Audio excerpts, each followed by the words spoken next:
Hello friends, आज हम लोग बौद्ध धर्म के भाग 4 के तहत कुछ महत्वपूर्ण तथ्यों को जानेंगे, जैसे उनके शारीरिक एवं भस्म अवशेष को 8 भागों में विभाजित कर उस पर 8 महास्तूप बनाए गए और उनके जीवन से संबंधित महत्वपूर्ण प्रतीक चिन्ह और उनके जीवन से संबंधित कुछ प्रमुख स्थान जिसे अष्ट महास्थाना के नाम से जाना जाता है।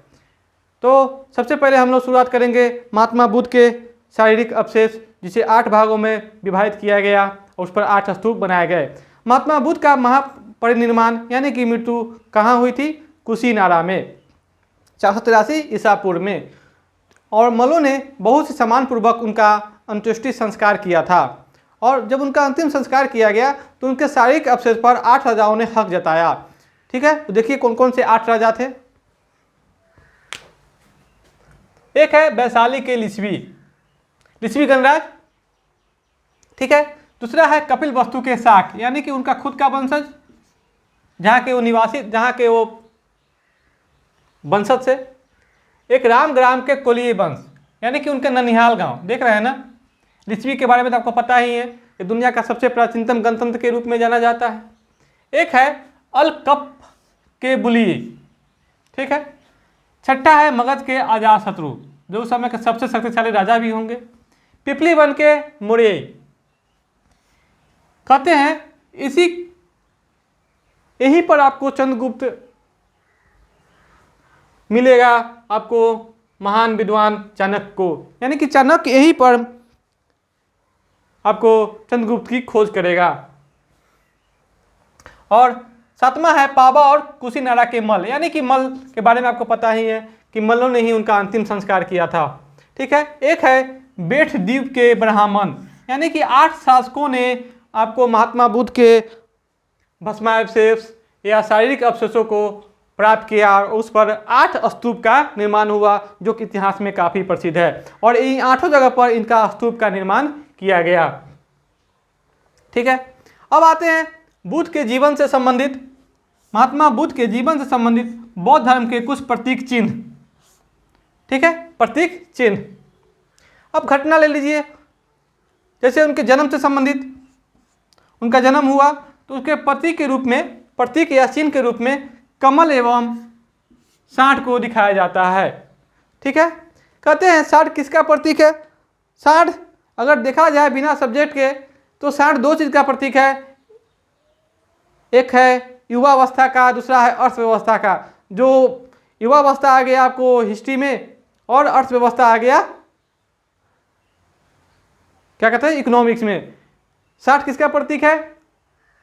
अर्थव्यवस्था का भी प्रतीक है और युवावस्था का भी प्रतीक है। तो यहाँ पर महात्मा बुद्ध का संबंध होगा युवावस्था, यानी कि उनका शरीर इतना बलशाली था कि देखने में लगता था कि हाँ काफ़ी हुष्ट फुष्ट है, इसीलिए इनके जन्म को कमल एवं सांड के प्रतीक के रूप में देखा जाता है। गृह त्याग, महात्मा बुद्ध ने घोड़ा पर बैठ के गृह त्याग किए थे। कौन से घोड़ा? कंटक। याद आपको होगा, पिछले क्लास में हमने पढ़ाया भी है, बताया भी है कि कंटक नाम के घोड़ा पर उन्होंने गृह का त्याग किया था, इसलिए गृह त्याग के प्रतीक के रूप में क्या लिया गया है? घोड़ा। महात्मा बुद्ध को ज्ञान की प्राप्ति कहाँ हुई? पीपल के वृक्ष के नीचे। तो पीपल के वृक्ष को नीचे को बोधि वृक्ष के रूप में नाम दिया गया और वह ज्ञान का प्रतीक हो गया बोधि वृक्ष, ठीक है। निर्माण मतलब जीवन मरण के चक्र से मुक्त हो जाना, मोह माया के मोह पास से अलग हट जाना, यानी उसे बाहर निकल जाना, उसे कहते हैं निर्वाण, जो जीवन में ही संभव है, बौद्ध जीवन में, बौद्ध धर्म से संबंधित। यह इसका जो प्रतीक चिन्ह है वह पद चिन्ह है, ठीक है। मृत्यु, हम लोगों ने अभी अध्ययन किया है कि उनकी मृत्यु के बाद उनके शारीरिक अवशेषों को 8 भागों में विभाजित करके उस पर 8 स्तूप बनाए गए, इसलिए स्तूप जो पूजा स्थल होगा। उपदेश, महात्मा बुद्ध ने अपने प्रथम उपदेश कहाँ दिए थे? सारनाथ में, उस 5 ब्राह्मणों को जो कौंडिन्य के साथी थे। तो इसको कहा जाता है धर्म चक्र परिवर्तन। क्या जाता है? धर्म चक्र परिवर्तन, जिसका प्रतीक चिन्ह है त्रिशूल पर माला। अब आते हैं महात्मा बुद्ध के जीवन से जुड़े 8 प्रमुख स्थान जिसे इतिहास में अष्टमहास्थाना के नाम से जाना जाता है। क्या है? अष्टमहास्थाना। पहला है लुम्बिनी। अब देख रहे हैं लुम्बिनी में महात्मा बुद्ध का क्या हुआ था? जन्म हुआ था। दूसरा है गया, यानी कि बोध गया, जहां महात्मा बुद्ध को क्या हुई थी? ज्ञान की प्राप्ति हुई थी। ज्ञान की प्राप्ति, यहां क्या हो जाएगा? जन्म, जिसका प्रतीक क्या है? कमल और सार। ज्ञान की प्राप्ति का प्रतीक चिन्ह क्या है? बोधि वृक्ष। सारनाथ में प्रथम उपदेश दिए थे उस 5 ब्राह्मणों को, जिसे कहा जाता है धर्म चक्र परिवर्तन, उपदेश दिए थे। ठीक है।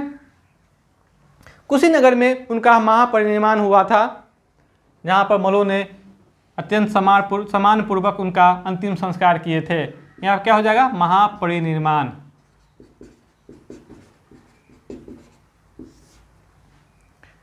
श्रावस्ती, महात्मा बुद्ध अपने जीवन में सबसे अधिक ज्ञान का प्रचार श्रावस्ती में ही किए थे और सबसे ज़्यादा निवास भी वहीं किए थे। इसलिए श्रावस्ती उनके जीवन में काफ़ी महत्व रखता है। यह कौशल की राजधानी थी। यहाँ के शासक आपको प्रसेनजीत भी रहे हैं और उनके शिष्य भी रहे हुए हैं। आते हैं अब अगला 6ठा संक्यास।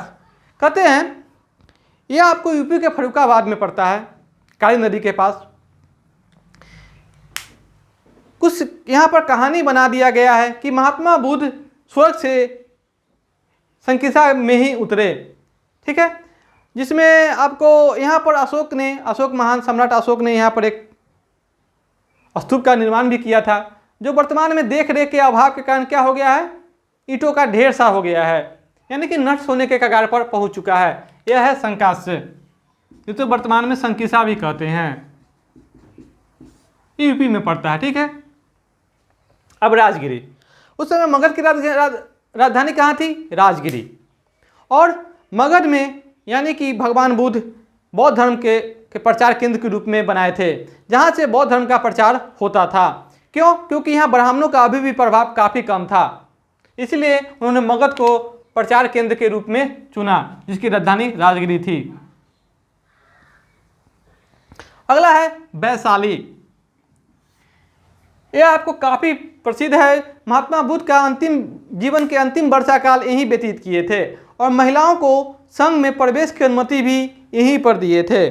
और यही नहीं, उन्होंने अपने जीवन के अंतिम वर्षाकाल पूरा करके जब वापस जा रहे थे तो वैशाली वासियों के आग्रह पर उन्होंने अपना भिक्षा पात्र वहीं पर छोड़ दिया। ठीक है। ये भिक्षा पात्र की भी एक अलग कहानी है, जो वहाँ से पाटलिपुत्र जाएगा, उसके बाद कनौज जाएगा, कनौज के बाद उसके पाटलिपुत्र से कनिष्कपुर यानी कि कनिष्क ले जाएगा और उसके बाद फिर कनौज जाएगा, जो वर्तमान में अभी दिल्ली में है। इसकी भी एक अलग कहानी है वैशाली।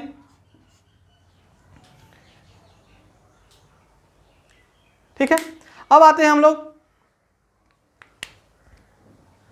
भिक्षु संघ की स्थापना यह सारनाथ में किए थे, जहां पर प्रथम उपदेश दिए थे।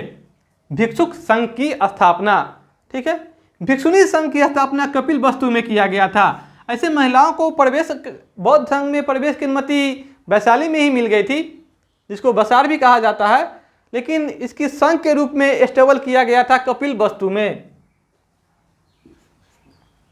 भारत के उत्तर दिशा में बौद्ध धर्म का जो विभाजन 2 भागों में होगा, 2 संप्रदायों में, एक होगा महायान और दूसरा होगा हीनयान। तो हमने महायान और हीनयान के बारे में कुछ जानकारी इकट्ठा कर चुके हैं। यहाँ पर क्या होगा? महायान का फैलाव भारत के उत्तर दिशा में होगा, यानी कि भारत के उत्तर में बौद्ध धर्म के जिस संप्रदाय का फैलाव होगा, प्रसार होगा, वह महायान होगा। और दक्षिण में जैसे श्रीलंका, थाईलैंड आदि देशों में आपको हीनयान का प्रसार होगा। और उत्तर में कौन हो गया? चीन हो गया, नेपाल हो गया, भूटान हो गया, जापान हो गया, यहाँ दक्षिण कोरिया, इस देशों में आपको महायान का प्रसार होगा। ठीक है। देवदत्त जो भगवान बुद्ध के चचेरा भाई थे, यह भगवान बुद्ध यानी महात्मा बुद्ध के जीवन काल में संघ का प्रमुख होना चाहते थे। इनका मन था कि हम भगवान बुद्ध को पीछे छोड़कर हम संघ का प्रमुख बन जाए। इसके लिए उन पर जानलेवा अटैक भी करवाए थे और जिससे वो महात्मा बुद्ध बड़ी बुरी तरह घायल भी हो गए थे। कहते हैं कि उनके घायल माने उनको स्वस्थ करने में सबसे ज़्यादा भूमिका उस समय के महान चिकित्सक जीवक को जाता है। देख रहे हैं देवदत्त। बोरोबुदुर का बौद्ध स्तूप मंदिर, ये दुनिया का सबसे बड़ा मंदिर है। दुनिया का सबसे बड़ा मंदिर होता है दुनिया का सबसे बड़ा मंदिर बोरोबुदुर का मंदिर, जो आपको बौद्ध मंदिर है या इसको बौद्ध स्तूप भी कह सकते हैं। ऐसे स्तूप को मंदिर ही कहा जाता है क्योंकि यह बौद्ध धर्म का पूजा स्थल है।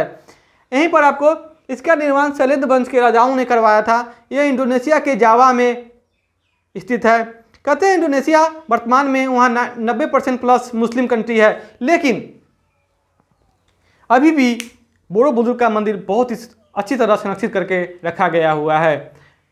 यह दुनिया का सबसे विशाल मंदिर भी है। बामियान की बुद्ध मूर्ति, यह अफगानिस्तान में है,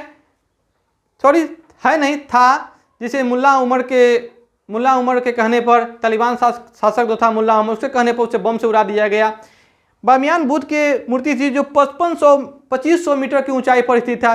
ये बहुत बड़ी मूर्ति थी। वहाँ पर 2 बुद्ध की मूर्ति थी, एक बड़ी मूर्ति और एक छोटी मूर्ति, जो काफ़ी फेमस भी थी। इसको इसलिए यूनेस्को ने विश्व धरोहर की सूची में भी शामिल किया था। लेकिन जिस तालिबान का शासन था तो मुल्ला उमर उसे उड़ा दिया। क्यों उड़ाया?